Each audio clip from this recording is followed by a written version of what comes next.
depression isn't always, extremely dramatic. It's not always, girl interrupted or anything like that. Sometimes it literally is the most mind-numbing, boring, nothing's happening, right? Like if someone were to do a reality show of a very depressed person, you're just gonna be watching someone lay in bed all day or lay on the couch all day and watch reruns all day. Hi, I'm Princess, and this is where we judge books, not people, where we talk about character-driven stories that explore the full complexities of being human.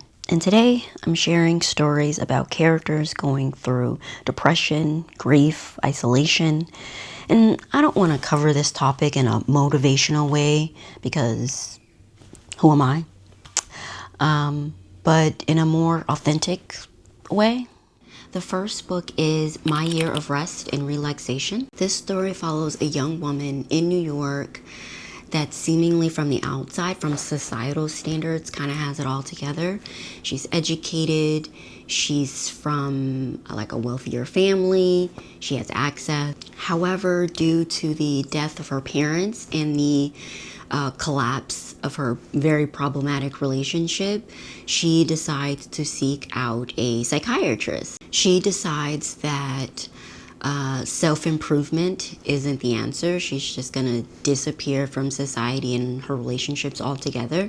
I think what makes this story so powerful is that her experience with depression doesn't look dramatic. It looks numb. She isn't hysterical. She's not begging for help.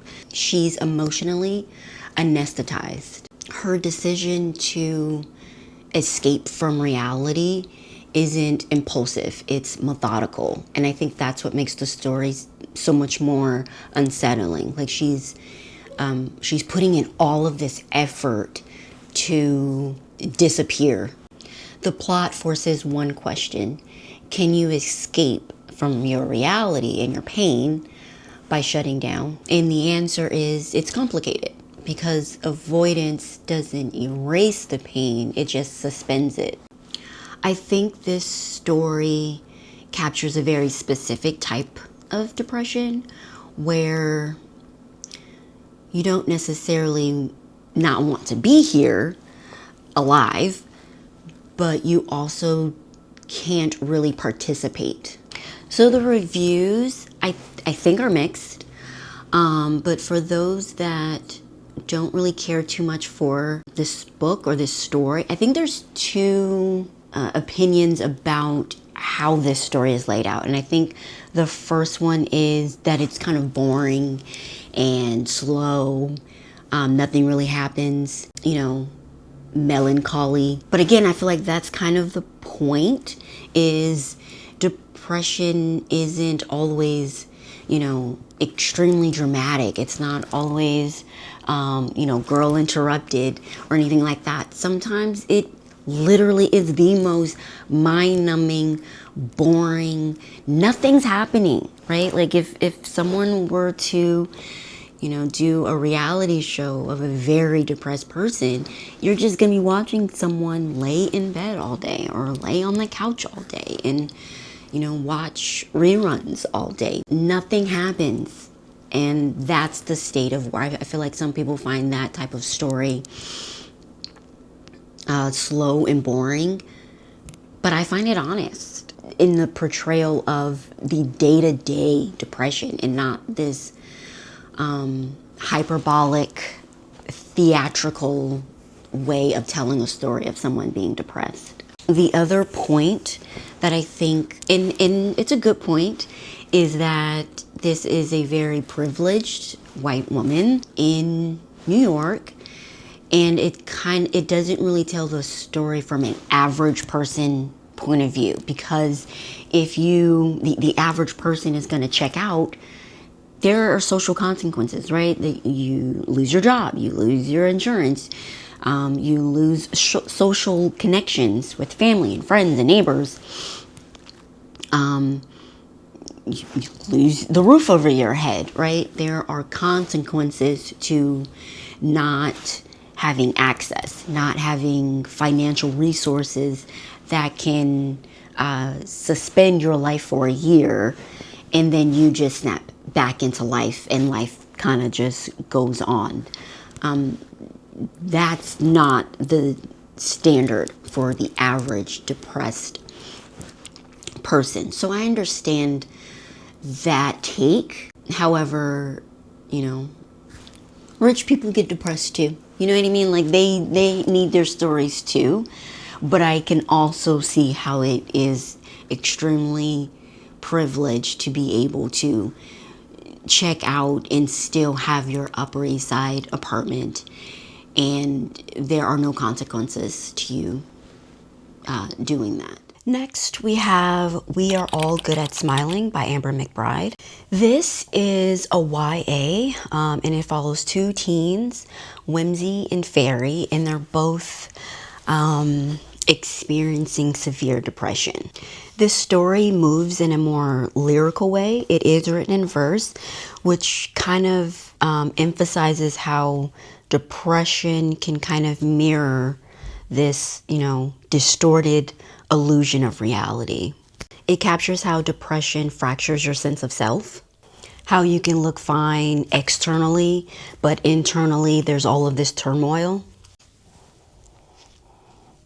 This story kind of goes into how, your thoughts are louder, the shame that you have around being depressed feels heavier, and how isolation can kind of feel more permanent. Because of how the story flows is more lyrical, it kind of feels more atmospheric than anything else. I think what I can appreciate the most about stories like this is how honestly and sometimes accurately they can capture the internal distortion of depression. Because from the outside, you can smile and carry on and go about your day, masking, essentially. As for myself, as a resident of the perpetually sad girl trope, depression isn't always theatrical or dramatic.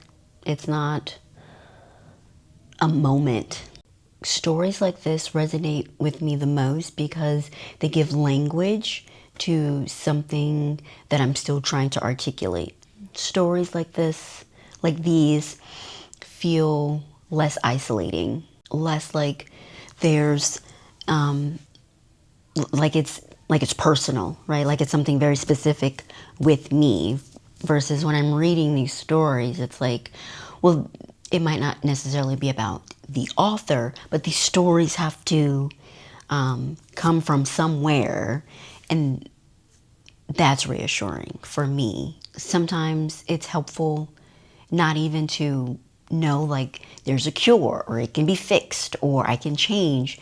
Sometimes it's more helpful just being understood, just having some type of like common ground of like, oh, this person gets it, or this community understands, or this character that's going through that thing. It's like, oh yeah, that's very similar to, me and like my story 5 years ago, or this experience with family, or whatever it might be. It's not necessarily fixing an issue. It's more about like, oh, cool. Like there's a connection. It's less alone. It's being seen. It's feeling heard, recognized, and that can remove the pressure, right? It can remove the shame. It can remove the heaviness of, I'm doing this alone and no one else gets me and no one else understands. That's why I like stories like these. The next book is Eleanor is Completely Fine by Gail Honeyman. Eleanor lives a highly structured and rigid life. She has no real relationships and an emotional detachment that she sees as being self-sufficient. Slowly and unexpectedly through a growing friendship with a coworker, her emotional walls begin to crack. So let me just, I will defend and debate anyone that doesn't, not necessarily that doesn't like this book, but that doesn't really understand the nuance from an emotional perspective. What I mean by that is sometimes I hear or even read on Goodreads that Eleanor is, she's rude or abrasive and socially awkward, and the character is not that likable. And it's kind of like, okay, let's just say you, like specifically you, hi, you're abused from childhood, right? By your own mother. Obviously, spoilers ahead. Skip ahead if you don't want to hear any of this. But you have been abused from your own mother throughout your childhood. A traumatic event happens with your mother that leads you to foster care. And there you are bounced around, no emotional stability. And so you're dealing with physical abuse, emotional, psychological abuse. And then finally you age out of the system and your first boyfriend is a do-over of your mother, right? So he is also physically abusive, emotionally, verbally abusive, and again, spoiler, sexually abusive. And so now that you're in your mid-30s, the argument can't be, well, she's kind of rude and abrasive and standoffish and socially awkward. It's with all of, 3 decades of abuse, you're not exactly going to thrive. You know what I mean? Socially, you're not exactly going to thrive. Academically, you're not exactly going to be the life of the party. Your career is not going to skyrocket all of a sudden. You know what I mean? Like, sometimes when we ignore the circumstances of which someone becomes a certain way, their character, their identity, how they carry themselves throughout the world, and we just say, this person is abrasive, but then we don't really give the circumstances of how they got that way, right? We're not necessarily excusing bad behavior, but we are acknowledging the full package, right? The full person in all of their fallacies. I think when I hear people say that they didn't like the book because the character is so unlikable, you wouldn't be that likable either.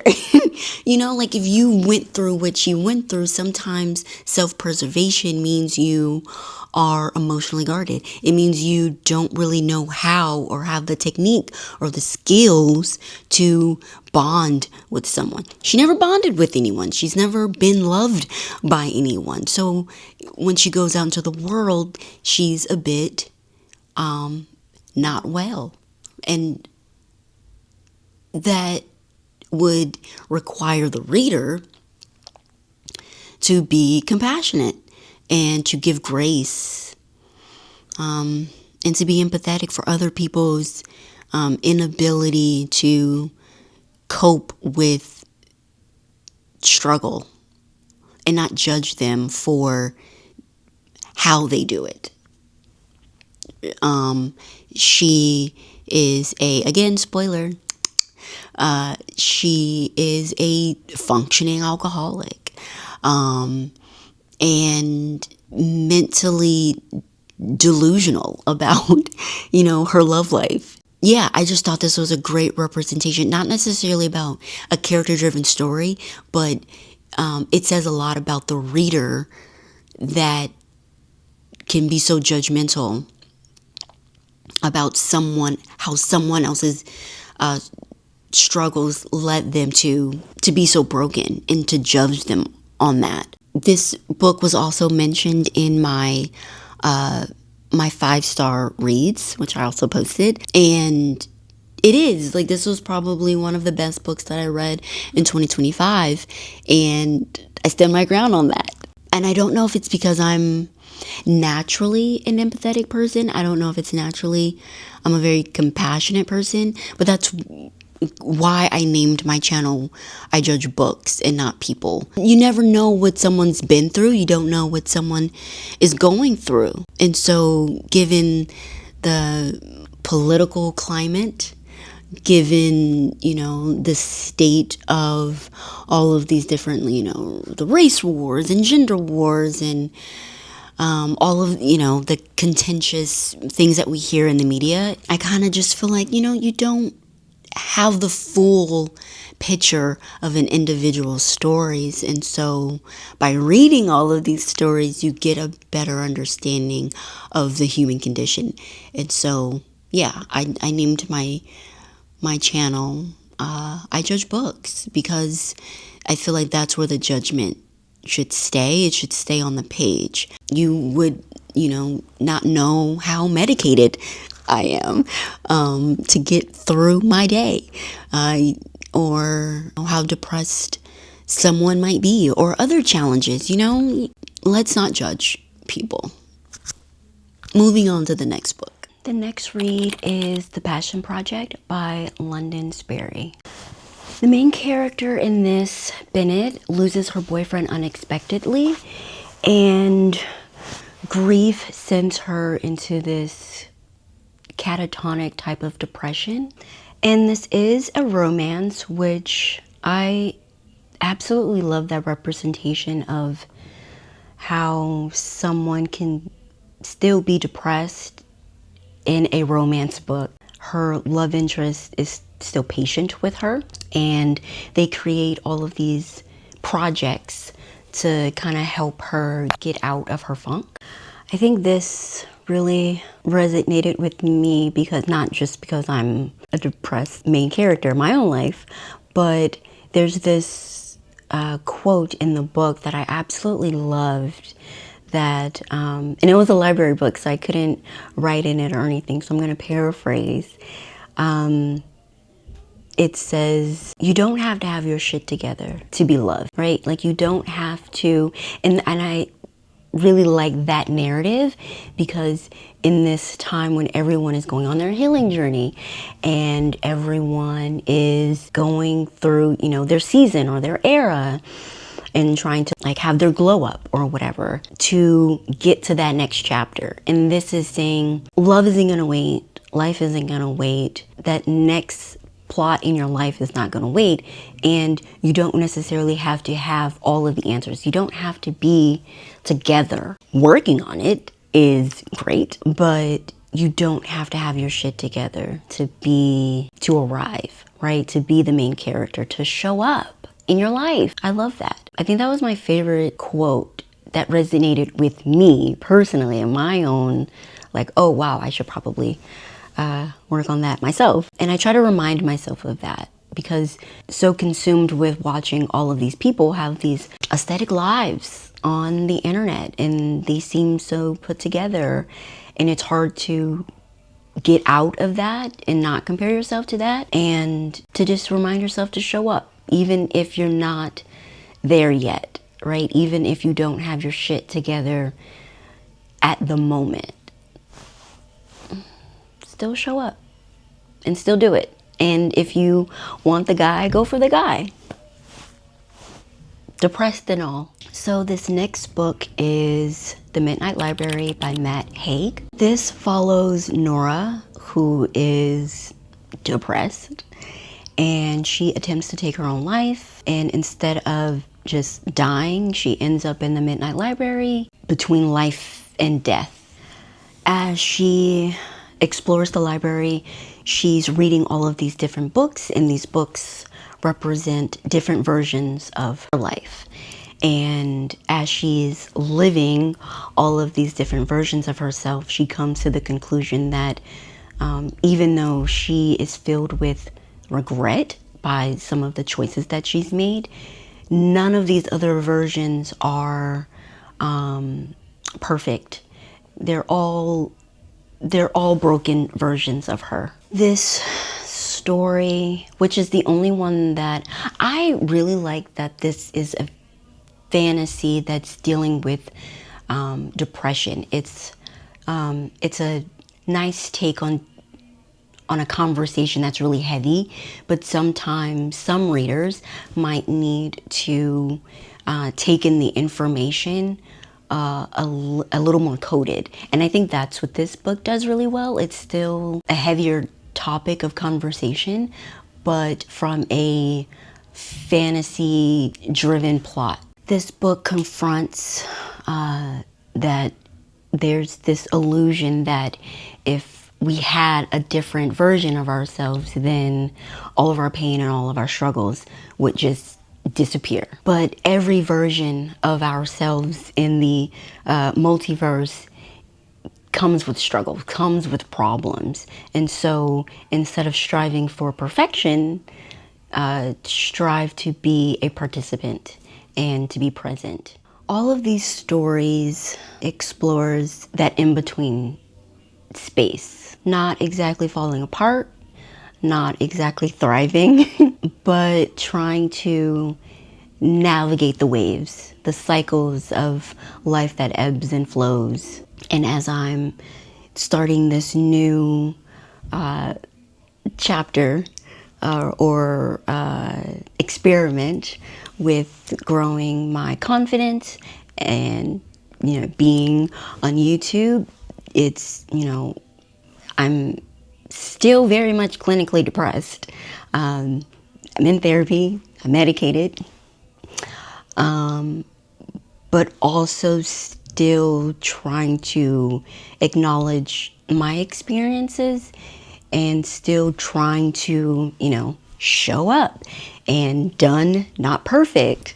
Having empathy and compassion, hopefully not just from the internet, but also giving empathy and compassion. I think literature does a great way of trying to explore those two worlds of the human condition and all of its complexities. And so if you have read any of these books, if you liked any of these books, let me know in the comment section.